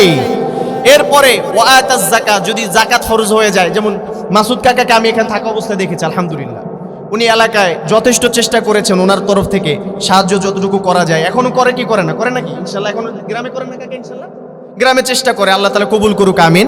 তো সবাই যাদের উপরে যাকাত ফরজ হয়েছে, যাকাত ফরজ থাকলে মসজিদ কমিটির সেই যাকাত আদায় করতে হবে। এরপর ওয়ালাম ইয়াখশা ইল্লাল্লাহ, আল্লাহ ছাড়া কাউকে ভয় করা যাবে। মসজিদ দেখবেন চালাইতে যাবেন, শুধু মসজিদ না, যে কোনো ভালো কাজ করতে যাবেন, সভাপতি সাহেব, সেক্রেটারি সাহেব একটা পদক্ষেপ নেবে, দেখবেন বাতিলের বাধা আছে না নাই? পেছন থেকে ডাক দেওয়ার মানুষ আছে না নাই? আপনি ভালো কাজ করতে দেখবেন পেছন থেকে টান দিতেছে, এইটা করে কি কারণে? কিন্তু আপনাকে শক্ত দিলে সেটা কাজ করতে হবে, একজন মানুষের কথা মনে পড়ে গেল, আমাদের শ্রদ্ধেয় আজহার কাকা, আপনাদের মনে আছে তো কাকার কথা? দেখতাম যখন মসজিদে আসতেন, সুবহানাল্লাহ, কাকাকে আল্লাহ তাআলা বেহেশত নসিব করুক, আমিন। দেখতাম এই মসজিদে একটা সময় কাকা যখন পরিচালনা করতেন, বর্তমান যারা আছেন আপনারাও তো দায়িত্বেই আছেন, আমি জানি আপনারা যোগ্য মানুষ, বলার মতো কিছু নাই, কিন্তু কাকার একটা স্টোরি শোনাই, বুঝতে পারবেন দায়িত্ব কিভাবে সে পালন করেছে। আপনারা দেখেছেন এটা, কাকা যখন মসজিদে আসতেন, ওনার মসজিদে আসার টাইম টেবিল সবসময় এক টাইমে থাকতো, উনি ওই টাইমেই মসজিদে ঢুকবেন।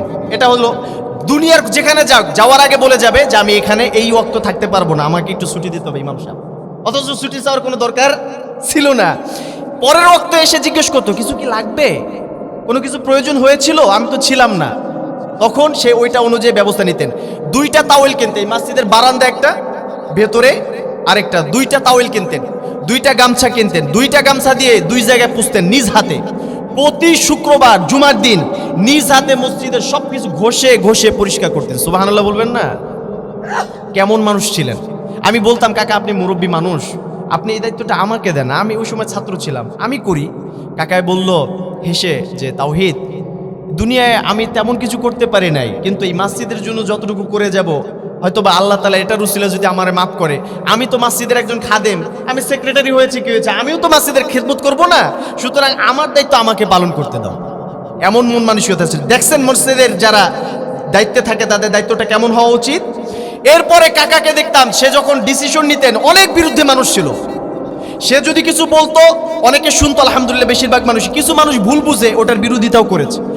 আজ পর্যন্ত কেউ বলতে পারবে না কাকা কারো বিরুদ্ধে কোনো সমালোচনা করেছে, কেউ বলতে পারবেন? কখনো এমন ছিলেন না। তাহলে মসজিদ কমিটিদের আল্লাহ ছাড়া কাউকে ভয় করা চলবে, আল্লাহর উপরে যে ডিসিশন আছে সেটা নিতে হবে। এরপরে সর্বশেষ হচ্ছে ওয়ালাম ইয়াখশা ইল্লাল্লাহ ফাআসা উলাইকা ইয়াকুনু মিনাল মুহতাদিন। যদি এই গুণগুলো মসজিদ কমিটির ভিতরে থাকে, আল্লাহ বলেছেন তাহলে তাদেরকে আমি আল্লাহ তাআলা হেদায়েত দিয়ে নূরে নূরান্বিত করে দিব। সুবহানাল্লাহ বলেন।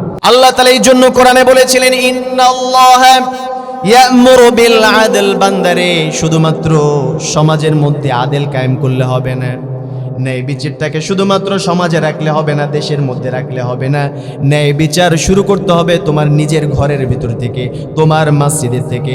মসজিদ যদি ভালো হয়ে যায়, মসজিদের ভিতরে যদি ন্যায় বিচারটা কায়েম হয়ে যায়, সমস্ত দেশটাকে ইনশাআল্লাহ আল্লাহ তাআলা ওই মসজিদের উসিলায় পরিবর্তন করে দিবেন।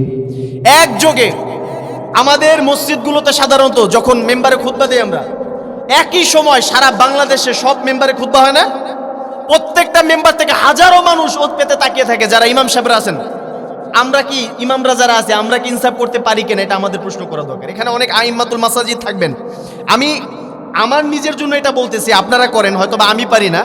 আমাদেরকে হিসাব করতে হবে, এতগুলো মানুষ যখন ওত পেতে গোসল করে অজু করে পূর্ণ প্রস্তুতি নিয়ে মসজিদের ভিতরে আসে জুমার খুতবাটা শোনার জন্য, আমি ইনিয়ে বিনিয়ে বিভিন্ন লাইলি মজলুর কাহিনী বইলা তারপরে খুতবার সময়টাকে কাটিয়ে দিলাম, তাদের হক আদায় হইল? কথা বলেন না আপনারা, হক আদায় হয় নাই। আপনাকে চিন্তা করতে হবে, একটা সিলেবাস করতে হবে, যেটা আমি নিজে পার্সোনালি ফলো করি। আমার চিন্তাধারা থেকে এই সমাজ থেকে আমার কোনো কারণ ছাড়া শুধু শুধু টাকার লোভে অন্য জায়গায় বেশি বেতন এই জন্য চলে যাব, এরকম যেন কখনো না। যদি আমি ঠেকে না যাই, আমি চেষ্টা করব এই সমাজে থেকে আল্লাহ তাআলা আমাকে যেই মহান দায়িত্ব দিয়েছেন, এই দায়িত্ব অনুযায়ী প্রতিনিয়ত কোরআনের এক একটা সাইড থেকে ধরবো সিলেবাস আকারে। আজকে এটা পরের চ্যাপ্টার অনুযায়ী ধরতে ধরতে সূরাগুলোকে শেষ করার চেষ্টা করব। আমার টার্গেট থাকবে এই সমাজের মানুষগুলোকে আমি পুরো কোরআনের দাওয়াতটা এক নাগারে কয়েক বছরের ভিতরে যেন শুনিয়ে দিতে পারি। দরকার আছে না নাই আপনারা বলেন? এটা যদি প্রত্যেক মসজিদে হয়ে যায়, আমাদের সমাজে মানুষ কি কোরআন থেকে আর মাহরুম হবে? সুতরাং ইমাম ভাইদের প্রতি আমার বিনীত অনুরোধ, আপনারা যেই মহান দায়িত্ব পালন করতেছেন, যদি সাথে এটাকে নিয়ে নেন যে আমার সমাজের মানুষকে আমি কোরআনের দাওয়াত দিব, সম্পূর্ণ কোরআন থেকে দেব। আমার বাইরে গিয়ে তো কোনো আলোচনা করার দরকার নেই। তাফসির করলেই তো তাফসির কুল পাওয়া যায় না। এই যে আমরা আলোচনা করি 2 ঘন্টা 4 ঘন্টা 100 ঘন্টা করলেই কি তাফসির কি কখনো শেষ করা যাবে? কোরআন তো বিশাল কোরআন। সুতরাং আপনি যদি এভাবে চেষ্টা করেন, আপনাকে কবুল করে নেবেন একজন, তিনি কে? এই জন্য আল্লাহ তাআলা বলেছেন ইনসাফ কায়েম করতে। শুধু ইনসাফ করলে হবে না, ইনসাফের সাথে মানুষের সাথে ভালো আচরণ করতে হবে। যেটা বলছিলাম, বলেন তো পৃথিবীতে সবচেয়ে ভালো আচরণ করতেন একজন মানুষ, সেই মানুষটার নাম কি? মুহাম্মদ সাল্লাল্লাহু আলাইহি ওয়াসাল্লাম। আমার রাসূল কারোর সাথে কি কখনো অকারণে অসৎ আচরণ করেছেন? এমন করে কাকা তো আলেম মানুষ, কাকা কি জানেন নবী কারোর সাথে খারাপ আচরণ করেছে কখনো? কখনো করেন নাই। মানুষের সাথে ভালো আচরণ করলে ফ্যাসিলিটিটা কি? আল্লাহ বলেছেন ওয়ালাউ কুনতা ফাযযান গলিযাল কলবি লান ফাদ্দু মিন হাওলিক। নবী হে, আপনার চারপাশে যেই মানুষগুলোকে দেখেন, আপনি যেখানে যান তারা আপনার কাছে হুমড়ি খেয়ে পড়ে। এই মানুষগুলো আপনার কাছে কেউ আসতো না যদি আপনি কঠিন হৃদয়ের মানুষ হতেন, অসৎ আচরণ মানুষের সাথে করতেন। এই জন্য মানুষের সাথে ভালো আচরণ করলে দেখবেন সবাই কাছে আসবে। কেমন কাছে আসবে? আমার রাসূল উহুদের ময়দানে যখন যুদ্ধের রণাঙ্গনে সাহাবীদের কিছু ইজতিহাদি ভুল হয়েছিল উহুদের ময়দানে, আপনারা জানেন আমার রাসূলের রক্ত রঞ্জিত হয়েছিল সেই দিন। নবীজি যখন একা পড়ে গেলেন, পেছন থেকে সাহাবীরা এসে যখন কাফেররা এসে আক্রমণ চালালো, ওই অবস্থাতে কাফেরদের আক্রমণে নবীর শরীর থেকে ভিমকি দিয়ে রক্ত বের হওয়া শুরু হয়ে গেল। নবীজি মনে মনে চিন্তা করে নিলেন, হয়তোবা এটা আমার জীবনের শেষ দিন হতে পারে। আজকের পর থেকে হয়তো ভাই পৃথিবীর মায়া আমাকে ত্যাগ করতে হবে, আল্লাহ তাআলার সান্নিধ্যে আমাকে চলে যেতে হবে। এমত অবস্থায় কিছু সাহাবী এসে নবীর সামনে দিয়ে ঘেরাও করে ফেললেন। একজন কাফের যখন তীর মারা শুরু করলো, ওই তীরের সামনে এসে একজন সাহাবী এরকম করে বুক পেতে দিলেন। ওই সাহাবীর বুক পাতা দেখে আমার রাসূল বলল, আবু দারদারে, তুই তো চাইলে সরে যেতে পারিস, চাইলে আমার দিকে ঘুরে আমাকে জড়িয়ে ধরতে পারি, জীবনটাকে বিপন্ন করে তারপরে আমি রাসূলুল্লাহকে তুই প্রোটেকশন দিচ্ছিস, কারণটা কি? আমাকে তুই সেভ করতে গিয়ে নিজের জীবনটাকে বিলীন করে দিবি? এমন প্রশ্নের জবাবে ওই যুদ্ধের রণাঙ্গনে শত্রুর আঘাতে তীর আসতেছে। এমত অবস্থাও সাহাবী বলল একটা গুরুত্বপূর্ণ কথা, হুজুর সারাটা জীবন যতকাল আপনার সাথে চলার সুযোগ হয়েছে আমি দেখেছি আপনি কখনো আমাদের দিকে চোখ রাঙিয়ে কথা বলেন নাই, কোনো কাজের জন্য কখনো আমাদেরকে চোখ রাঙান নাই, অসৎ আচরণ করেন নাই, সব সময় হাসি মাখা মুখে কথা বলেছেন।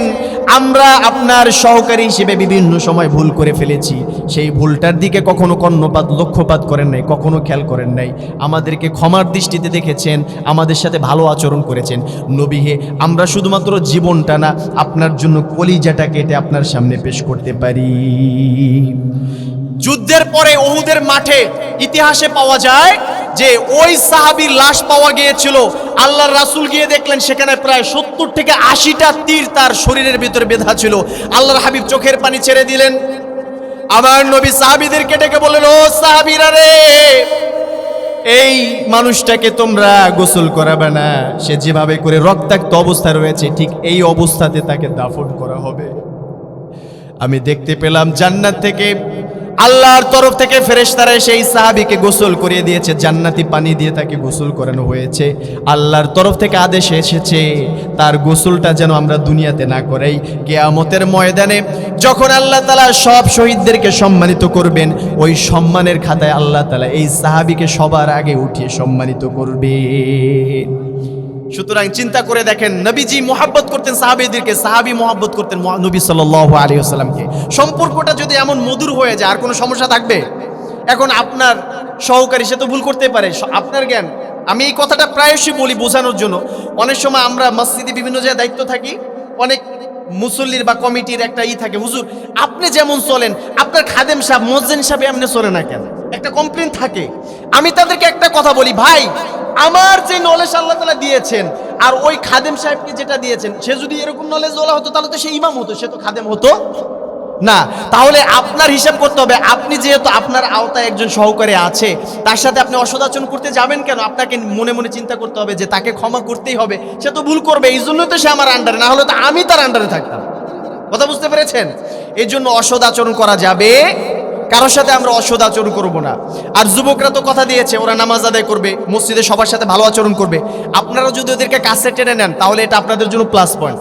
আপনি যদি বলেন যে এই গাঁজাখোর ও মসজিদে আসছে, ও মসজিদে আসলে আমি আসবো না, ও হইলো এই সমাজের সবচাইতে খারাপ কাজ করে, ও মসজিদে আসছে আমি যাব না, এরকম করা যাবে?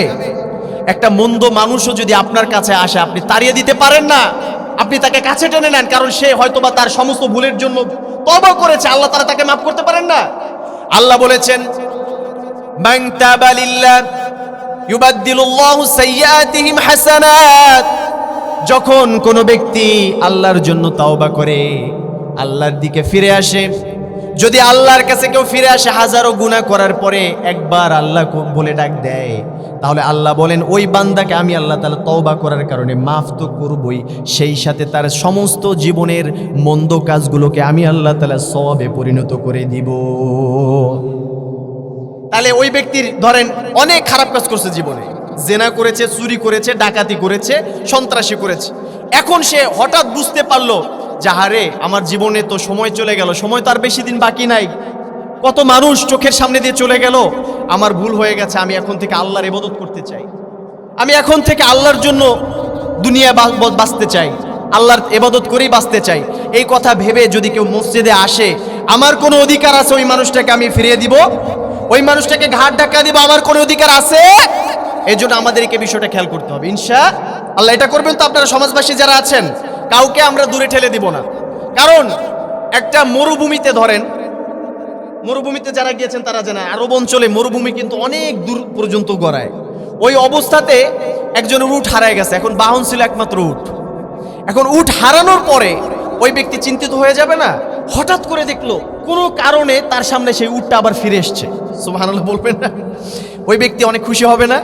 আল্লাহ রাসূল সাল্লাল্লাহু আলাইহি ওয়াসাল্লাম বললেন, যে ব্যক্তি মরুভূমিতে হারানো উট খুঁজে পেয়ে যতটা খুশি হলো, আমার বান্দা যদি ভুল বুঝতে পেরে জীবনের সব ভুলগুলো বুঝতে পেরেছে, ও যুবক মানুষ গায়ের জোরে ভুল করেছে, ও হয়তোবা বৃদ্ধ হয়ে গিয়েছে, সারাটা জীবন ভুলে কাটিয়ে দিয়েছে, কিন্তু আমি আল্লাহ তাআলাকে ডাক দিয়ে আমার দিকে ফিরে এসেছে, মরুভূমিতে হারানো উট পেয়ে ওই ব্যক্তি যেভাবে করে খুশি হয়েছে, ওই ব্যক্তির চাইতে আমি আল্লাহ তাআলা, আমার বান্দা আমার কাছে এসেছে, আমার রহমতের কোলে এসেছে, আমি আরো বেশি খুশি হয়ে যাই। সুতরাং আমরা সবাই আল্লাহর কোলে আসতে পারবো তো ইনশাল্লাহ? আল্লাহ তাআলা রহমতের কোলে যদি জায়গা করে নিতে পারে, আমাদের কোনো ভয় থাকবে না। আর আল্লাহ যদি দূরে সরে যায়, ভাই আমার পৃথিবীতে, সারা পৃথিবী আমার জন্য অন্ধকার হয়ে যাবে।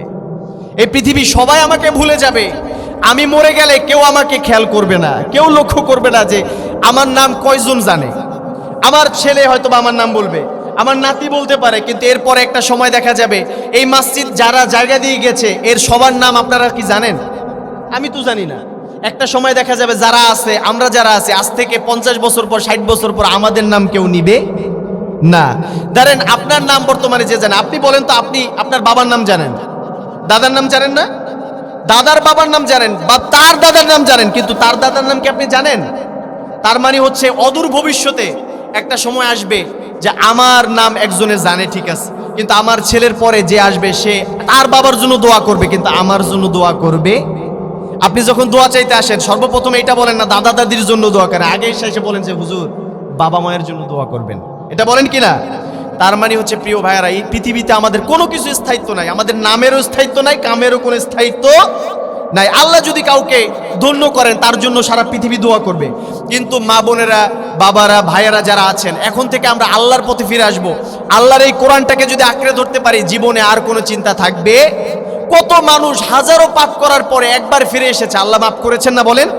আপনার আবার ভয় পাওয়ার কোনো কারণ নাই। আপনি আসেন, আপনি আল্লাহর পথে আসেন, আপনি আল্লাহর জন্য যুবক মানুষ, আপনি চিন্তা করেন যে আপনার মতো যুবক কত মানুষ হঠাৎ করে মারা যায়।